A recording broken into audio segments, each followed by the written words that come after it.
Once again, for those that have just joined us, my name is Beth Hicks. I'm the Managing Director of Marketing for the Design Center at the Merchandise Mart. And we're so excited to present our next webinar for Business of Design titled Stay Focused and Stay Inspired. So we are here to talk about, these challenging times always create opportunity for growth. And we've been in this temporary alternate reality for a couple of weeks now, and it's time to kind of take a step back and talk about what's working, what's not, and what we're learning. So we're excited to welcome well-known designers with us, Susan Brunstrum, Kurt Jacob Miller, and Lakesha Rose. So hopefully you can all see them. And I'm going to give them, just to kick it off, just about a minute to kind of introduce themselves, as well as kind of an introduction to their style. So Susan, we'll go ahead and start with you. Thank you. Hi, I'm Susan Brunstrum, and I'm the principal and founder of Studio Brunstrum. I've had my firm for 17 years. It's all residential design, and I'm really a connector of dots. I'm also someone who works from an inner-outer approach, both in life and in my work. And I don't aim I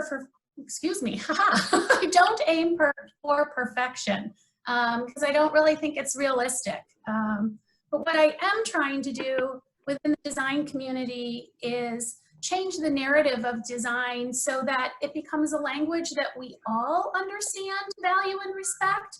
So shift the emphasis from just beauty and aesthetics to more of the human experience and the people within their homes. Great. Thank you, Susan. Kurt? Well, Beth, firstly, thank you for having us. I'd like to say happy birthday to the Mart. 90 years. That's awesome. I am Kurt Jacob Miller. I am co-founder with my partner, Luke Mack, of Jacob Lucas Design here in Chicago. We do luxury residential as well as a little commercial. And we use the Mart quite often. And it's been a great year for collaborations, for e-commerce, for new clients, and we are a new upstart. I've been in the design business for many years, but in wearing different hats. So from sales rep to high-end furniture manufacturing to PR and marketing to now design. So great. Welcome, Kurt. Thank you. Lakesha? Thank you. Hello, everyone. I'm Lakesha Rose. My company is L Rose Interior Design. I've been in business for about 18 years, and we are going through something very interesting in our lifetime and hope to never see it again. But it's interesting because my company also went through the real estate boom, and out of that, you had to make a lot of alterations and changes, and the same thing is going to happen here. So we're just all going to learn from it, talk to each other, stick together, and get through it. My design aesthetic, really, I like to get an emotional feeling. I really kind of lean towards more of transitional designs. You can kind of mix the clean lines, but yet have your luxury fabrics, but at the same time, that you can have pets and babies and people and wine and things like that. So you want something beautiful at the same time, but you want to be able to kind of jump on the sofa and be comfortable in that. So I would definitely say I'm a transitional designer, and I think that carries longevity in the big scheme of when you're designing aesthetics for people. So I am happy to be here and jump into this great discussion with you guys. Wonderful. Thank you. Thank you all. So let's jump right into it from some of the questions that we received pre-panel here. So how do you guys stay focused when you're juggling the management of your business, your home, family, pets, kind of everything in between? And obviously these crazy times have added an additional layer of a new dynamic. But how do we manage all that while being video ready 24 hours a day, as we're all relying a little bit more on this technology than maybe we have before? Lakesha, do you want to start? Well, I will say this, I've always worked from home, so that aspect really hasn't changed that much. But like Beth said, there have been layers added to it. Like I've noticed I have so many dishes in my dishwasher, Yeah. I think because I'm cooking breakfast, I'm cooking dinner, and now my husband, who's also home working here too, so we're both at home working together. It's sort of like he looks around and is wondering what we're going to eat next, but he's sort of looking at me because I'm the cooker in the house. But you just kind of work together and you figure it out, because in the big scheme of things, in the bigger picture, we're healthy, we're home, we're still able to work from here. So you kind of want to check yourself in that regard, because things could be a lot different. So you just kind of roll with the punches. Susan, any insight? Well, talk about video ready. I have not been out of my yoga pants in 6 weeks. The second time I've actually been dressed up and have makeup on and don't have my new signature headband on. So yeah, boy, getting ready this morning was exciting again. A little different. I do live alone. I have 2 adult kids that live just about 6 blocks from me. So we have been able to kind of quarantine together, and my daughter works for my firm. So we're together quite a bit. So that's been really nice. So I haven't had to quarantine completely by myself. But I think what's really helped me is to keep a schedule. There are days where, trust me, even when I say I'm going to be on schedule, I'm not. I feel like I have really uber productive days. And then I have days where I'm kind of slogging through the mud. Like, it's just, I'm not as I guess efficient and productive continually as I felt like I was in the office, because I miss that team camaraderie. Yeah. Got it. Kurt, how do you stay focused? Well, I live out in the suburbs a little bit, so I don't feel so trapped. I'm able to, with this nice weather, get out in the yard a little bit, make space. My partner and I both delegate different responsibilities, and I'm a prolific list maker. So every night before I go to bed, I either text myself a to-do list, or I physically write out a to-do list for the next day. And if I get 3/4 of it done, then it's a good day. I start my day with phone calls, meetings, text, FaceTime with GCs and different makers, and it's an adjustment for sure. I think at the end of this, we're all going to be good cooks, and like Susan said, I keep a sport coat at the ready and sweatpants the rest of the time. So wonderful. So Kurt, just to tap into that a little further, what's inspiring you right now? Any trends or products? And how do you navigate when you get stuck for inspiration? Well, what's inspiring me is I was fortunate enough to take a trip to Spain and to meet the family that owns Porcelanosa and have dinner with them in December. And I also went to Italy and traveled in Venice and met with some high-end Italian furniture makers. And we did 2 different furniture collaborations that just came through U.S. Customs that were to debut at High Point Market. Of course, that all got pushed back, but it'll be scheduled for fall. And then I found a lot of inspiration just going through the mart, wandering through the mart when it was open, and staying in contact with my design friends and showrooms at the mart that have been immensely helpful. So wonderful. What tools have you guys found to be the best platform for collaboration with clients? As we're putting all this inspiration stuff together, how do we collaborate with clients?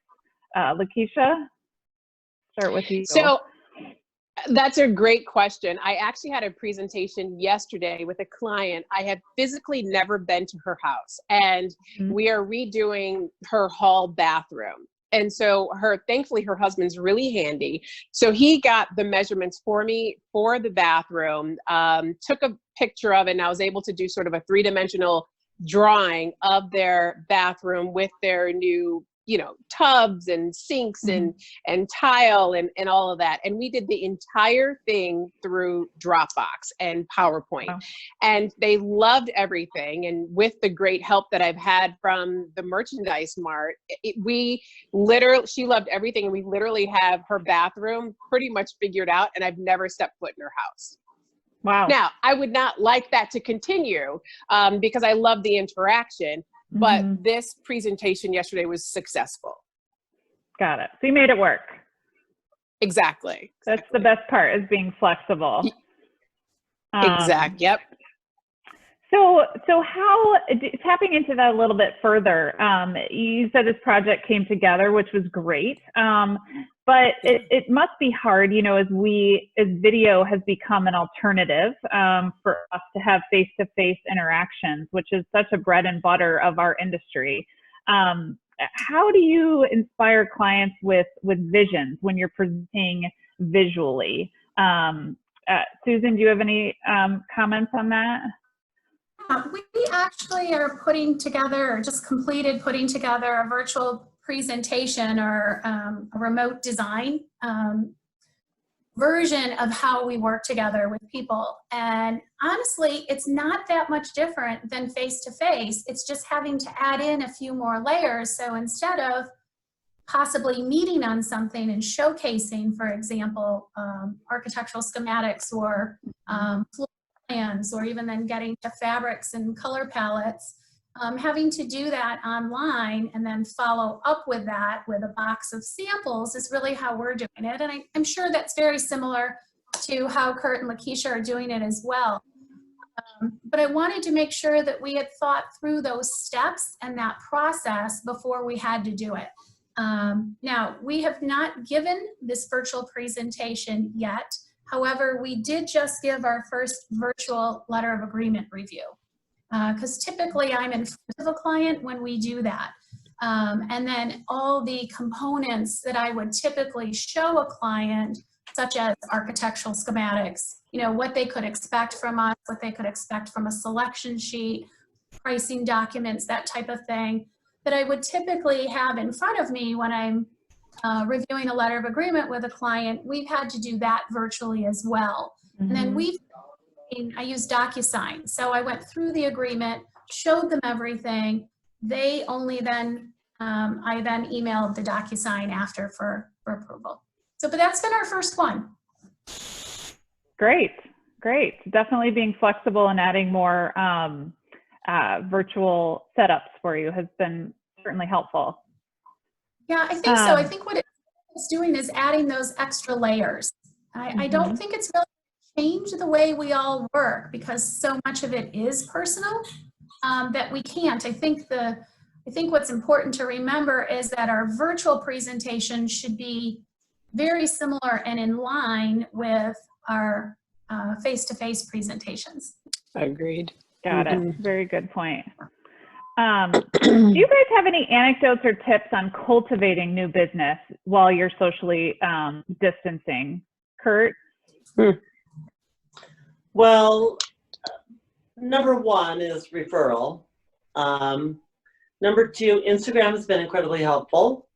Facebook, and there are a lot of new Facebook groups that have been popping up. In fact, our last big residential client was someone relocating from Michigan to Elmhurst, and they just reached out and said, does anybody know a good interior designer?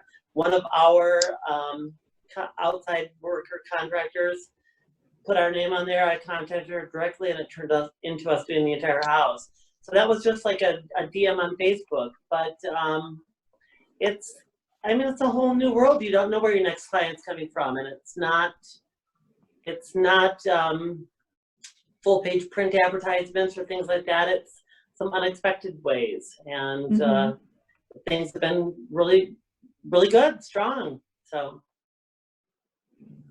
Susan, do you have something to add? Yeah, I do. Thanks. I really felt like this is not, especially the first maybe 4 or 5 weeks of the pandemic, I really didn't feel like it was a time to sell. It was not a time to sell our services, to sell the organization, or to sell product. my goal was to be helpful, to be informative, to be relevant, to be understanding and sort of empathetic what clients were and are in their lives and where we were and are in, you know, myself and my team and our lives. So my goal was really to be more of a, I guess, a trusted advisor, that they know that I'm there, that when they need me. And now I think that's shifting as, you know, we are stayed in place longer. And I think all of us have gotten through, at least from a business perspective, I think those first few weeks were really, we were engaged with, what are we doing with our businesses? What are we doing with our staffs? You know, how are we going to manage applying for the PPP's loan, and, you know, all those other things as a small business owner that were keeping us busy. I think that's now shifting, and we can be a little bit more strategic in how we cultivate new business. But I agree with Kurt, it's going to be a whole new world is how we do it. Couldn't agree more. Yeah. So how do you work with showrooms and suppliers these days? Are there differences? Do you have examples of how Mart showrooms have made it easy for you guys? Susan, do you want to start? Sure. So I'll be honest, we have only placed one product order since all of this has started. Really sort of flatlined right in the beginning. And part of that was our clientele. And I think part of that was me trying to be cognizant of my team, of our clients, and not going into their homes right away. So we have not had a whole lot of orders.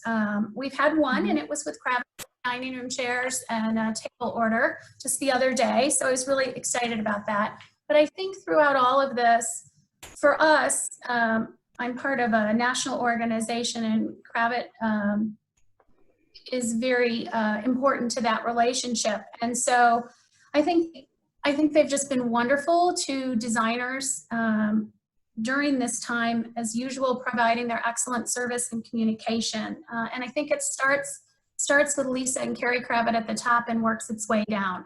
I know I've been able to get answered through Kravitz, whether it's not just about the product, but sort of what's happening in the world of design right now. And I've been very appreciative of all they've offered to us.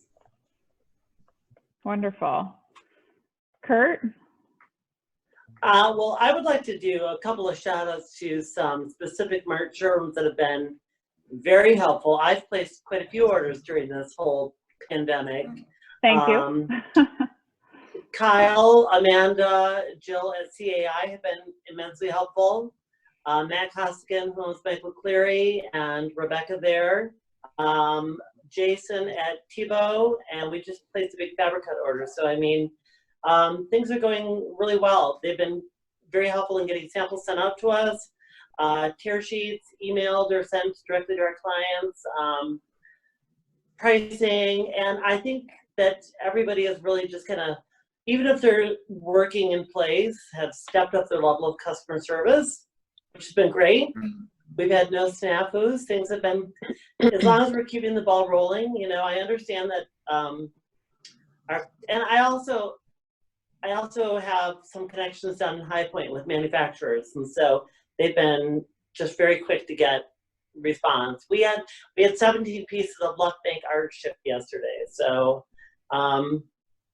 just things are going really well, and I think the level of customer service has been really good, and the Mart showrooms have been great. So, Lakesha, anything on your end of how the manufacturers have been working different, or any? Go ahead. Yes, first, our relationships with the Mart are so important because they sell directly to us and they understand the importance. We also understand what it means as well. I've worked with Kravitz, Katona Hardware, Artistic Tile during this time, and just literally about an hour or so before we had this meeting, Kravitz really kind of went above and beyond the call of duty for me, for a client.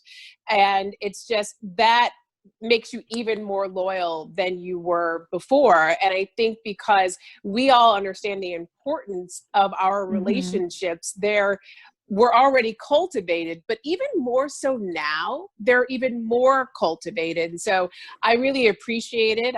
The thing that I think I've mentioned to this panel, I've loved the Mart since I was 18 years old. I mean, we're talking decades later now, but I still have the same feeling when I go through the Mart, is that it's a real community and it means a lot to all of us. Wonderful. Thank you.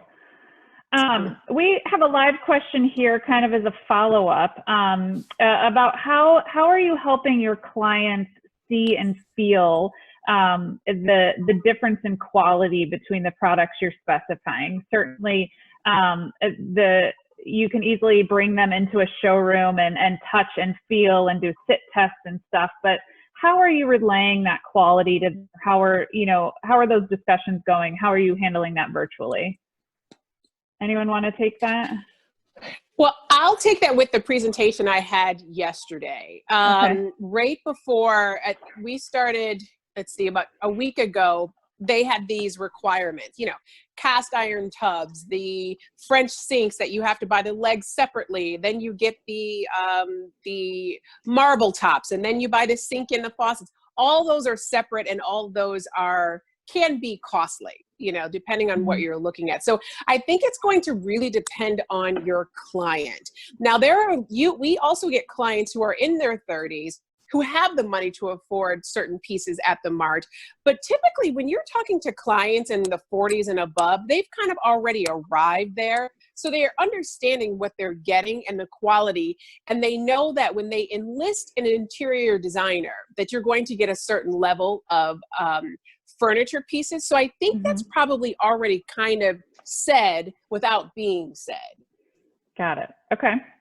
Okay. Kurt, did you have something to add to that? I totally agree with Lakesha.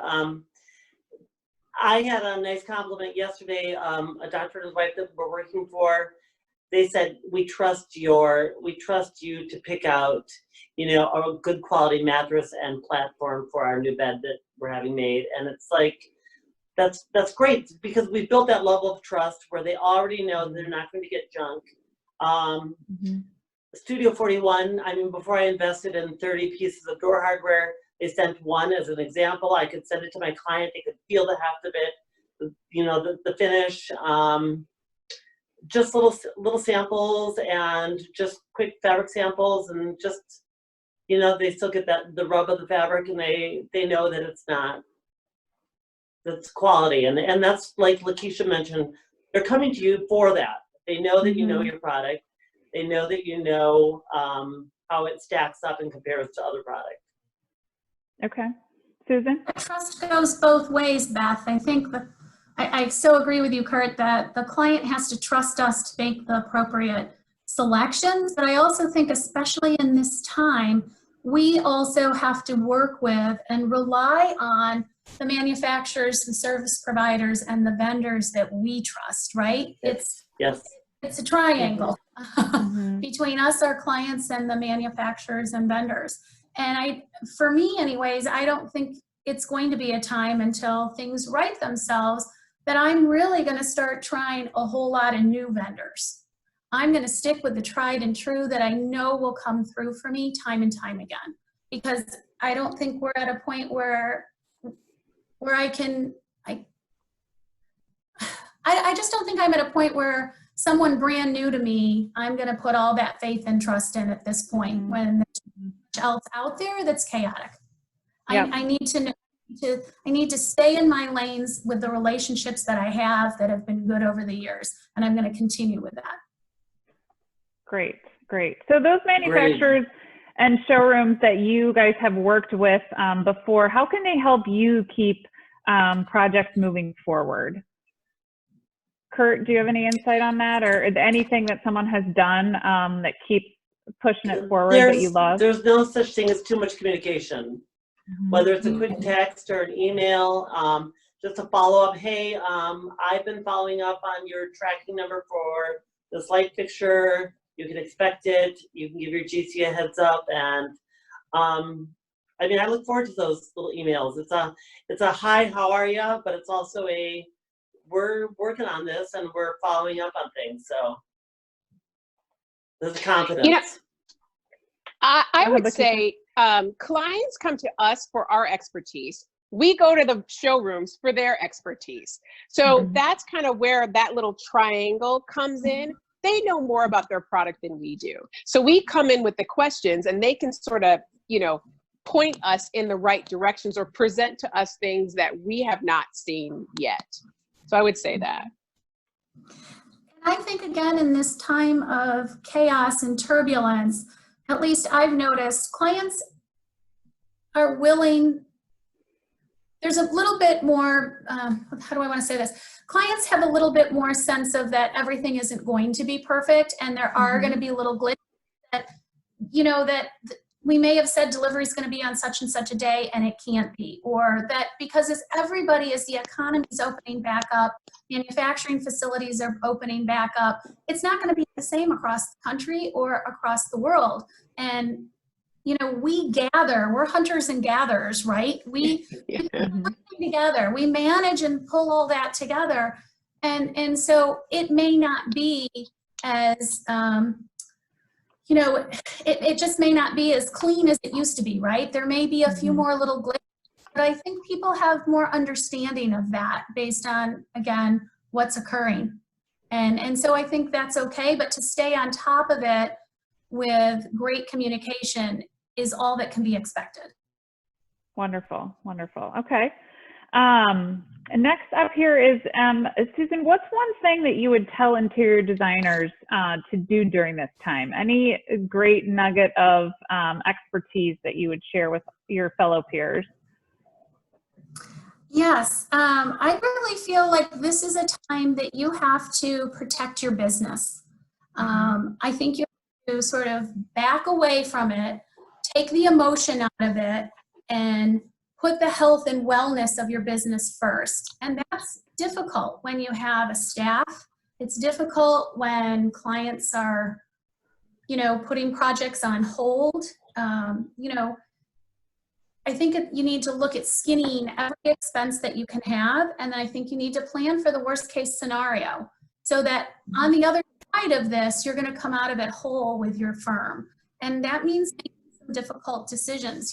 We're in an industry where there's no reoccurring revenue. I don't care how much a client likes us.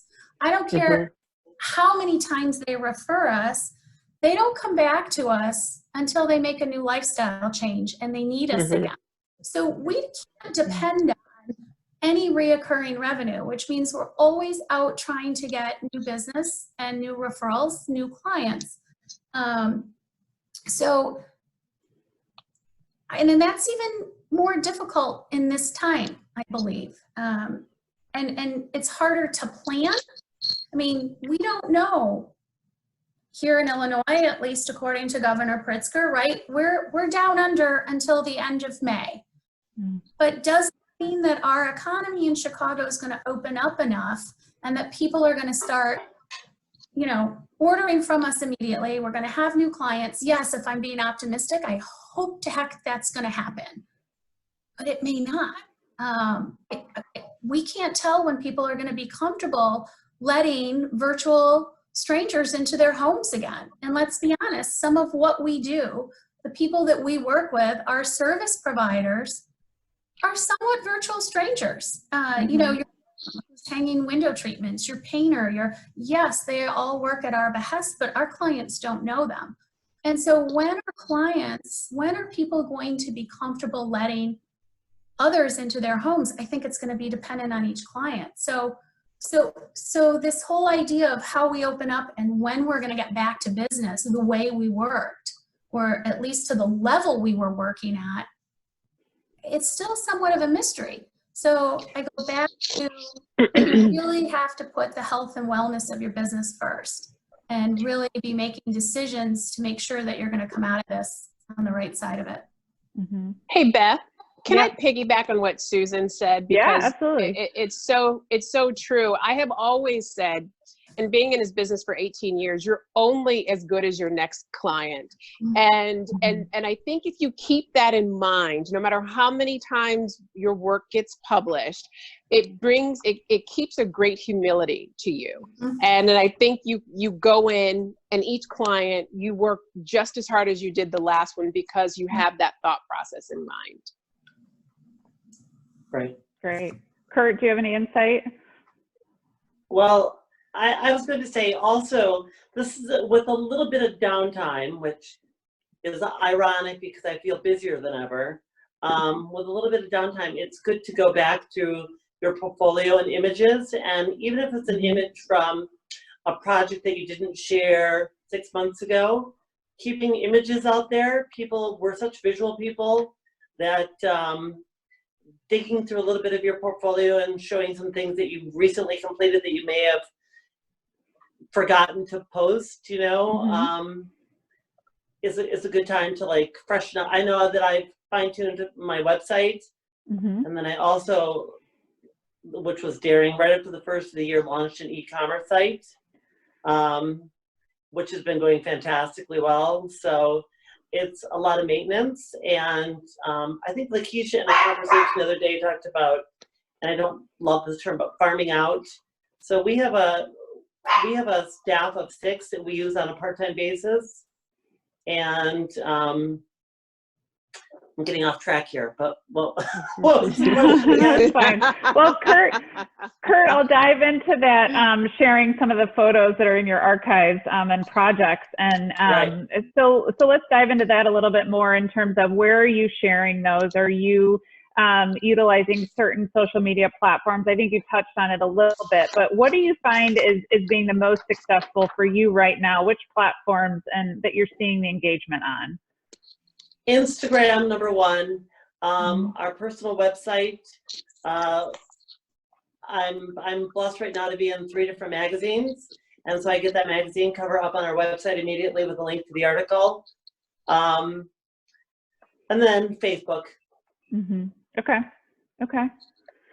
How much time do you guys spend on social media marketing and branding? Susan, you have a very strong brand. Is there anything different that you're doing right now, or how much time are you dedicating to that? So we're actually dedicating quite a lot of time to it, Beth. Have the time. And we started during this time period, during COVID, we started what we're calling a daily reverie, which is a very sort of a quick read to connect and laugh and have people appreciate life's little moments now that they're living at home. And we're doing days a week, and it is being emailed to our database of about 5,000 people. We've had a monthly reverie for about 12 years. And then we've also, in the last year, started a blog roundup, which we are calling Design Prerogatives. So that's going to our current clients, former clients, and everyone in our database. We're actually contemplating doing a bit more. I mean, of course, we're on social media, Instagram, Facebook, all of that. But we're also looking to try to figure out how to engage potential new clients as well. And we're strategizing all of that at the moment. Got it. So you've upped the frequency and upped the amount of time that you've been spending previously, pre-pandemic, Yes, we have. Yeah. Because we have it. Yeah. Got it. Lakesha, how about you? How much time do you spend on branding and marketing yourself? I would say probably not enough. It's really a full-time job. If I have some pictures or something that will happen, I will post, but I don't have someone doing it full-time. But the nice thing is, at least when I do present pictures, there is, a nice amount of engagement for it. I actually have a lot of engagement on my personal page on Facebook for some reason. And so I will So I will post things on there as well that are still relevant to my business, and my engagement is larger on there. Just as long as they see it, whether it be your personal page, your work page, as long as someone is seeing it, that's really all that matters. Yep. And I think it varies for everybody, right? Find that platform that works for you, that speaks to your clientele, and own it, right? As much as you can dedicate to is important to own it. So have any of you guys switched to offering online design? Are there pros and cons to offering those kind of packages? Do you charge different for these virtual services? Lakesha, I'll tap into you first and see if you have any insight on virtual design services. Well, the first one was yesterday with the bathroom, and I used Dropbox. You use DocuSign for the contracts. You use PowerPoint for the presentation. Now, you probably have to add a couple more layers of visualization, like to describe how I wanted to put this wallpaper in my client's bathroom. I had to find other examples to do that, and so that spends a little bit more time in detail, but by the time I got off the phone with her, she knew exactly what I was talking about. So you have that there. These are some new pros to it. The cons, I don't know if there's really any cons to it, because it's at some point, now that she's approved what we saw, the next step now for me is I'm getting the wallpaper, I'm getting the tile samples. Now I'm going to get that sent to her house so she can touch and feel. And then the next step, so there's more lag time. So then the next step is once it gets there, she's touching and feeling it. Then we start the order process of what we're going to do. And then hopefully at that point, we have moved further out of this pandemic to where now I can get a GC team in there. Now it's time to get some work done. So hopefully that will work succinctly in that way, because some of her products, she's looking at a 6-week lead time anyway. So we should be okay. I do not charge differently for it because the work is still the same. If anything, it could be a little bit more extensive in the layers that we're adding to it, and our clients they're fine with it. I have no argument, and I think because I've been in the business for so long, I would never negotiate on my prices anyway. That's sort of a red flag as to what may happen down the line. So no, I've had no issue. Got it. Anyone else offering virtual services? If I can just add, all of these apps, and I'm a product of the early 70s, but all these apps where you can quick pay or Zelle or Venmo, when a client says yes and gives you the green light and the money is in your account and the order's placed, it makes things so much easier than having to meet them in person and collect a check, etc. And it just expedites things. So that's been very helpful to me. That's great.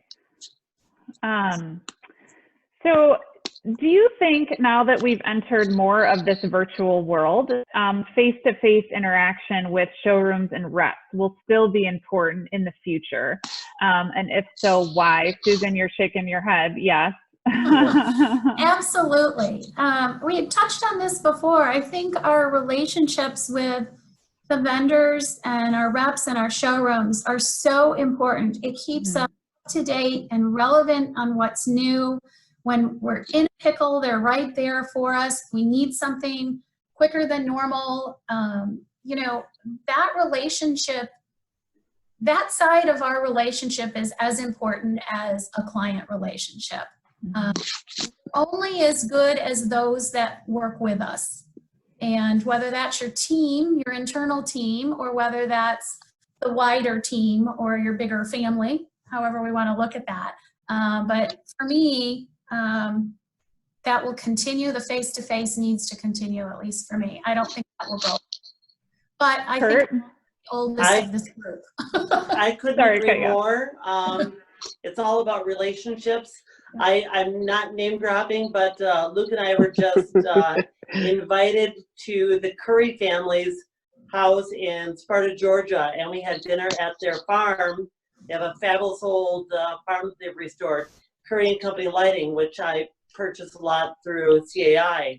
But going out there and meeting Robert Curry and his son Brownlee, and then once you make those friendships and relationships, it's a done deal, and your allegiance to that brand and that line is solidified, and I'm not going to look elsewhere. So I 110% agree. Beth, we should have a big party at the Mart after just to say hello. We to are everybody. planning one. Yes. Oh, I'm so excited. You know, Yeah. I mean, you sort of think about it in the natural way of human beings. If you know someone or if you just met someone, who are you more prone to sort of do something for first because you have a relationship there? You know, and this is a good tip for if there's, you know, the young designers who are probably looking at this on the Zoom, and we're so happy that you're joining us. You guys are in a time where texting and emailing and face-to-face may appear to not be as important to you. But now you're in a time where face-to-face, you might crave it because you don't have that option at the moment. I would implore you to get to know the showroom people at the Mart. Go visit them, even if you have nothing going on, but to go visit them and to see their product and ask them questions about their product will be so important as you grow and your business expands. These relationships will mean everything to you. And I know we're all craving, like you had mentioned, the all of the cocktail receptions and wonderful network opportunities that we have probably almost nightly in Chicago at different showrooms and bopping around. And we're definitely looking forward for those to come back and expect an exciting Design Chicago. So hopefully we can all celebrate in the fall, if not sooner. But what's something you guys have learned during this stay-at-home order? Is there anything that kind of stands out as a tip? Lakesha, you're smiling. Is there? Well, you know, honestly, I don't know if it's okay. So obviously we learn things through business and we learn how to adjust, and we've talked on that. But to me, it's more personal. I think I've learned a lot. Like, I'm so grateful for the friends that I have, you know, I'm grateful for the family that I have. I've always kind of liked the more meaningful things in life. I remember that we were all sort of talking about on the panel before this, but I still really enjoy pulling weeds. You know, I mean, that sort of like brings me down to reality. You sort of look around, you listen to outside, and, you know, it kind of gets you to breathe, and it releases some moments of anxiety that even the strongest person may have. So I just think personally for me, I realize how much I love my friends and my family because they've been a great support system throughout this whole time. And it looks like Susan, we might have lost her here, but Kurt, no. do you have anything to share about what you've learned at the stay-at-home order? Well, we touched on this the other day when we spoke briefly. It's nice to see neighbors waving at neighbors, people throwing a ball to their kids, people walking the dog. It's kind of getting back to everybody's not glued to their phone or TV. They've already exhausted Netflix, you know, they're getting out. And like Lakesha just said, yard work, pulling weeds, just getting a little sun on your face. And there's more of a neighborhood feel, at least in my neighborhood. And I think that I think people are a little kinder, gentler. At first, everybody was frustrated. And I think now people are a little more, are more friendly, I think. You know, we're all going through the same thing. It's a pleasant no, but we can get through it. So diving into that a little bit more on what you were saying about how people have like kind of changed, right? Do you think that there are any major design trends that are going to come out of this as people have spent the last 6-7 weeks, right, working out of their home? And maybe have utilized the areas a little bit differently, or been annoyed with family, or you know, how we live life, right? So do you think this crisis will change what your clients are asking for? Lakesha, we'll start with you. Yeah. Yeah, well, you know, staying at home and really having to be one with your home, you're going to find out a lot about yourself. You're going to either decide that I want to live more minimalist, or you're going to decide more is better for me. Either way, you're going to land in one of those two categories. If our new normal changes and some elements of this stick in the corporate world, what you're going to realize Welcome back, Susan. Hey, Susan. Sorry, go ahead. You're back. Okay, go ahead. You're going to realize that some of your needs at home will change. You may have been sitting in that living room that you haven't decorated in a long time. And then as long as your job status has not changed, they've just moved you home. Now you're going to be looking at that living room or that bedroom and saying, you know what? I think I want to redesign that now. Or if you have to stay home more 2 or 3 days a week, you know what, maybe I'm going to take this bedroom and make it my full-on office, because I'm now going to really need some place that I can't just do at my kitchen table or my dining room table. I need a dedicated office space. Sure. So Susan, just to bring you up to speed, we're talking about how any changes in the trends you think will come out of the stay-at-home order. Do you have any insight on that? What you think is the future? Yes, and I apologize. I went away there. All of a sudden, my internet just went down. So no worries. Daughters, because there was too much. My building was being worked on today, and there was too much noise. So I ran over here at the very last minute. So I apologize that I went out there for a minute. But yes, design trends that I see. I actually think that purchases are going to be considered as investments. That we're going to a lot less inexpensive product and purchases. And so less going to the landfill, right? That we're going to purchase and then repurchase and purchase again. So getting back to more of quality over quantity and a little bit more artisanship and craftsmanship. I also think that spaces might be a bit more compartmentalized. We've had these big open floor plans for so long. And now when you have a whole family living at home 24/7, kind of finding their own spaces. So maybe some smaller spaces are needed that could have dual function, that could be used, you know, as an office, but also maybe the furniture can be pushed aside and can be used for yoga, or, you know, just, I think we're going to have different needs within our homes. I also think that we've had a lot of people living alone during this time, and a lot of people have felt isolated, and so I'm wondering if we're going to see small group homes of people that are maybe in their 60s, 70s, and 80s, not going to big group homes to age in place, but maybe smaller, like 4 or 5 people, and they're in a home and they each have their own space, but a common kitchen and a common living room or dining room, sort of a small version of a sorority house or a fraternity house, right? And it doesn't necessarily have to be family. It could just be a group of friends, because I think that will help with some of the isolation. And then last, I know living urbanly, I absolutely love it.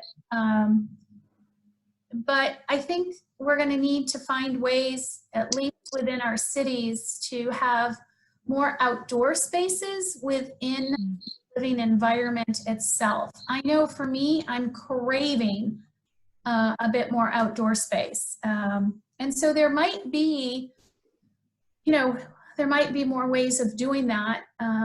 But in addition, I think some younger families that live in cities, I think there might be a flight from the urban areas to more suburban and rural areas with young families.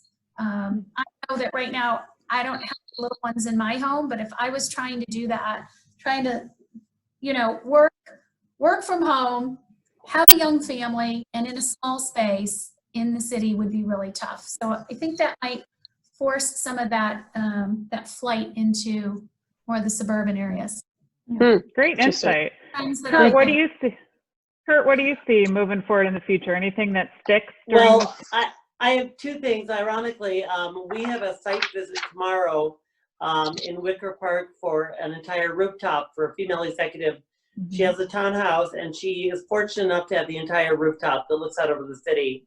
And it's going to be a social distancing job site visit, but she has enough room up there for dining and yoga and entertaining and fire pit and outdoor bar. And so she's anxious to get that going, because even if she's, you know, working in place throughout the summer or into the summer, she has that wonderful space that is private. It's all to herself, and we're getting that going. And then the other thing, last night I was invited to a virtual Cinco de Mayo cocktail party, and there was two national magazine editors and a PR person, and they said, the PR person was saying that she had heard that people were going to go into very sleek minimalism because they want clean surfaces and this very sterile environment.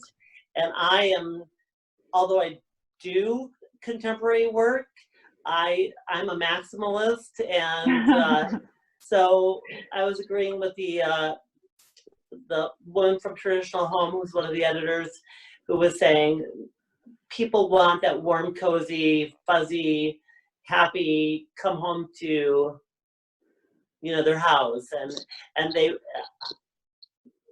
don't want to come home to a medical office. So although I love contemporary and clean lines, I have a business called Maximalist Style, and so I don't see it shifting to totally contemporary or sterile environment at all. Great. So we just had a live question, Kurt, for you about some of your site visits and how you're managing social distancing while on the job site during this time. Has it been an issue for you? Are clients pretty considerate? Are you kind of giving them guidelines up front? The client is seldom there. It's usually me with the work team. We all are masked up, gloved up, and we use the higher quality masks, you know. We keep a safe distance. Anything that can be handled via email or text is done prior, and it's usually quick and in, out, and just to make sure we're all on the same page. Wonderful.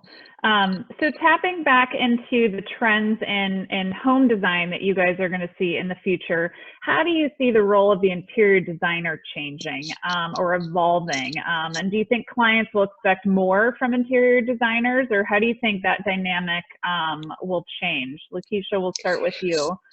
Well, I will say this, out of every situation, there's attributes and detriments. The attribute for this situation as designers is we will become more streamlined, and we will learn how to do things better and more efficiently. The bad thing is that could cost some staff members positions, because we are going to have to think of how we do things differently in the future. I think our clients coming out of this, and as it's still happening now, we'll expect the exact same service, you know, because if we're still charging them the same service, you know, they should expect and want the same that we gave to them in return. So I think that's how this is pretty much going to shake out. Got it. Susan, any insight? Yeah, I actually feel that clients are going to want us to create homes that help protect them and make them feel secure.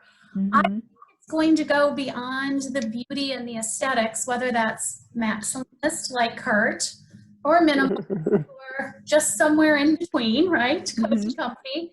I think they're going to look for us for ideas to help them improve their lives and how they're actually living in their home.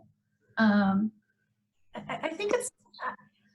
think we're going to have to do what we've done plus more, is really my thought on it. And I think we have an opportunity really as an industry right now to sort of raise social consciousness, because everybody has a home, or everybody should have a home. Everybody should have a home. And those that do, I think we transcend, I think interior design transcends all markets and all verticals. No matter where you work or what you do, you have somewhere to come home to. And so this is an opportunity for our industry to get involved, maybe on a bigger platform than we ever have. And I think we need to take advantage of that as designers, and we need to become part of that discussion and part of that narrative. Yeah, absolutely. I think this is an opportune time for the industry to make some really big strides. Interesting. Kurt, any insight on how your job may I was going evolve? to say, when the world comes to a screeching halt like it has, I think our clients are realizing the importance of the designer, because we still know where to get good stuff. we have our mental Rolodex and our the contacts in our phone. We can still make things happen. Right, which is certainly where that relationship comes back. Right. Comes back is super important. Right. So how do you guys maintain, just on a personal note, how do you guys maintain, positive through all of this upheaval and change? And what's something that you do in your lives to manage that stress? Anyone? Sure. I will say this. I'm going to quote something that my husband always says, from the movie Apollo 13, when they got stuck and tried to figure out how they were going to get back to Earth. And the astronaut says, what do we have on this spacecraft that's good? And that's how you have to look at your life, look in the world. What do you have in your home or in your surroundings that's good? And you work from there. Wonderful. Anyone else? I've just really tried to keep my circle tight of family and friends and clients, and being able to keep in touch. It's, this time has allowed me to reach out to many people that I might not have might not been able to as frequently as I can now. And that's been really wonderful. And that's provided sort of a light in the darkness for me. Yeah. I was going to say this. I don't mean this to sound mean-spirited at all, but you realize certain people that you don't need in your life, and you realize the people that are important in your life, and those that have your back and are there to support you. Right. And it, like Susan just said, tightening your circle of people. And I don't need to be friends with everybody, but I need a few good friends. Yep. So in closing, as we wrap up this session, can you guys give one word to describe how you've grown during this time? Lakesha, one word. Peace. Peace. Susan? Yeah. Oh, go ahead. Sorry. Susan? Mine is actually 3 words. Just own it. Breaking the rules, but I like it. Just own it. Yep. Whatever it is, just own it. Kurt? Stay positive, stay creative, stay healthy, stay in touch. Kirk, that was like 25 words. Yeah. Total rule breaker. Just continued.